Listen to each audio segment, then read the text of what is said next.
If a stranger in a coffee shop asked you, "When has God shown up in your life?" you might find the question a little odd.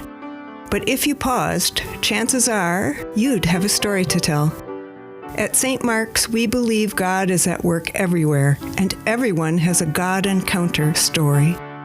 Inspired by StoryCorps, this Lent we're introducing GodCorps, an opportunity to record a short interview and share an experience of God at work in your life. We'd love to hear your story.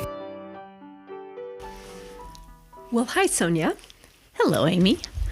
Good to see you again. Good to see you. My dear friend. Tell us a story of a turning point in your life and how God was involved. Well, it was that time after college where the natural progression had wrapped up and trying to figure out what to do next. And so I had graduated from college, Augustana in South Dakota, and I wanted to teach in the Twin Cities. So I was living at home and wanted to stay in Minneapolis, St. Paul. All my college friends were there.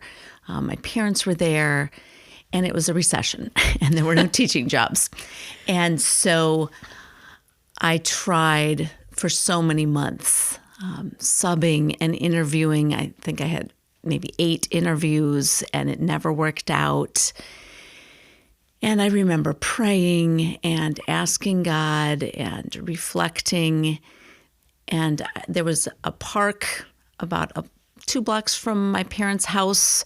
I'm the oldest, so there were still 3 young people still at home. So Young, it was active crazy. children. Yes. And so, No space to think. Right. And so I would go to this park, and I remember it was March, and just praying and really pondering and thinking about, what do I really want to do? And I really wanted to teach. And so it was so clear, it just seemed so simple. I was on a swing, just there was nobody in the park, and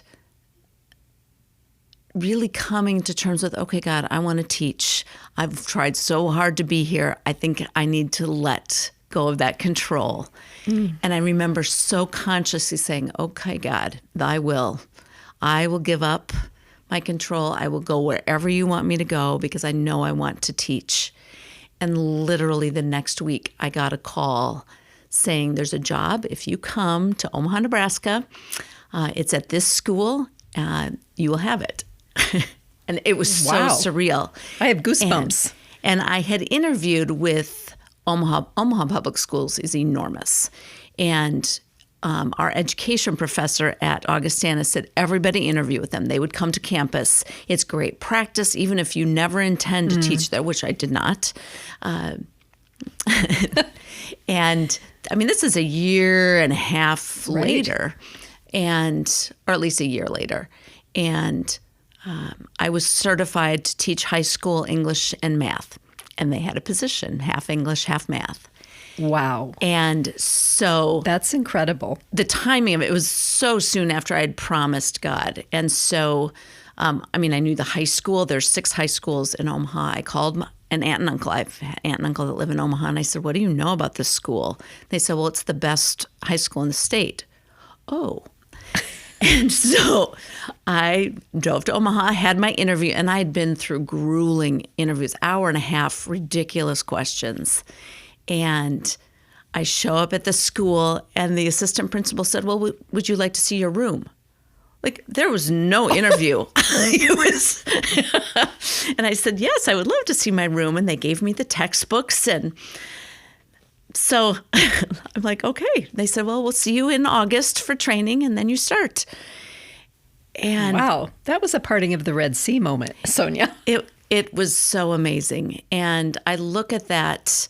It's such a reminder to me that God knows me more than I know myself. God has better plans for me than I do. And the 20s, we've talked. The 20s are hard. The 20s are really hard. You've never had to be an adult before. Yes. You've been in school your whole life unless you chose not to go to college, and then it's hard at 18 or 19. Yes. And so I look at that. It was such a good school to start. It was really hard. It was into the frying pan, but the skills I learned there benefited me forever. And in the process of being there that fall, I was looking for a church, trying out churches and trying to find a Bible study. I wanted to do that. And I remember going to this church and attending a Bible study, and I don't think there was anyone under 70, and then me.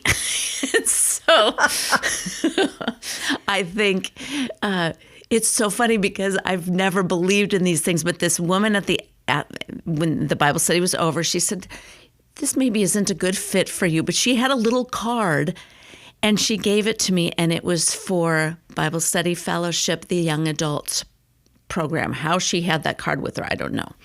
Maybe you weren't the first person under 70 to come to the Bible study. Yes, and so wow. I actually went and loved Bible Study Fellowship. That provided great community for me. And then I eventually met Jeff there because he was the class administrator. So I look at from a time of frustration and things not working well and not knowing where I was going to God saying, okay, here's the path, walk this way. And that's not to say there wasn't hard work, of course, and all of those things, but it was such a time of fruitfulness that really has blessed my whole life. Wow.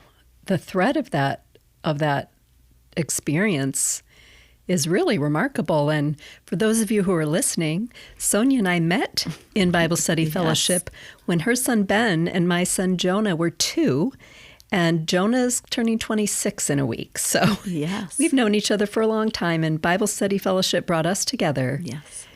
You know, Sonja, as I think about that story, and I've heard it before, but I still get goosebumps.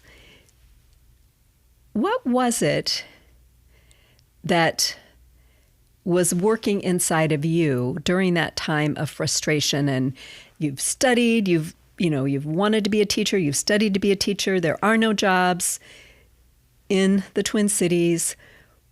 What was it that was working inside of you that finally allowed you or prompted you to release your expectations? Mm-hmm. And I'm saying this how I would say it to myself, stop trying to tell God how he should do his job.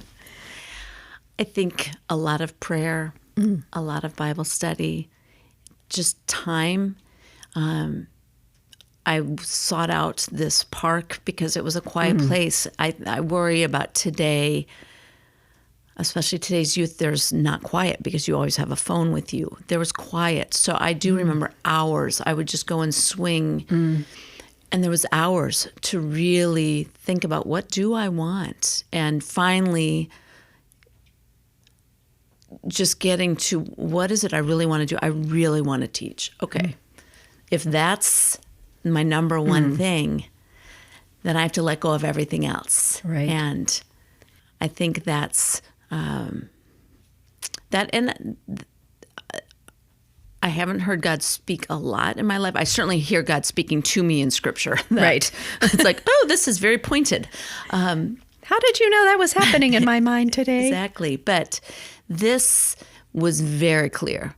I heard God, are you going to do your will or my will? And it was like, oh, okay, we're going to frame it that way. Okay, it's going to be your will. Yeah. And then it was amazing how quickly, because I think I look at that year, it was a long year. And it's Minnesota, a lot of long, dark days and nights and cold. Oh, that sounds terrible. And then things happened so fast.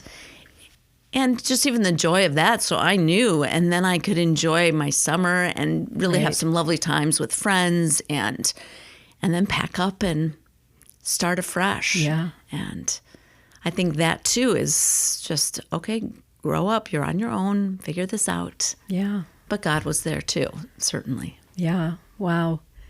And I'm curious because you have been a teacher for your entire career. Yes. And you've taught high school and middle school. And now you're teaching middle school math and English, which I'm very impressed that you can do both of those things. They seem very different to me. But you're with a lot of youth. Now, eighth graders aren't necessarily having their what am I going to do with my life crisis, but high schoolers are, and you taught high school for a long time. As you think about what you've experienced in your relationship to God and choosing to be still and quiet and listening to that prompt to surrender, if a student came to you today, or a high school student who's now out and trying to figure out what they want to do with their life, I'm curious how you might encourage them and guide them, whether they're a believer or not. How would you use that true testament and story in your life of how God worked to encourage them? I think the world teaches this idea that there's not enough. And certainly with God, there's always enough. There's always a place for everyone. It might not be where we might imagine it, but again, I just know for myself that I had blinders. I realized in many ways I didn't know myself and what I wanted, and God did. And so I think creating that space to listen, to really think, what is it that you want? Because I think if you can distill that really helps. And, having that support network of people to encourage you. Yeah. I think journaling, obviously for me, reading scripture, finding those moments of hope. Because it's not like, okay, now your problems are over. If you do get that job, then there's other problems. And so, it very much is that long journey. Right. One of my favorite titles, I think it's Eugene Peterson, Long Obedience in the Same Direction. Yes. And I think that's pretty much sums up my faith walk. That sums it up. Sonja, thank you so much for being so open and sharing this really encouraging story. Thank you. Thank you. Thank you for listening to this episode of St. Mark's Episcopal Church, GodCore.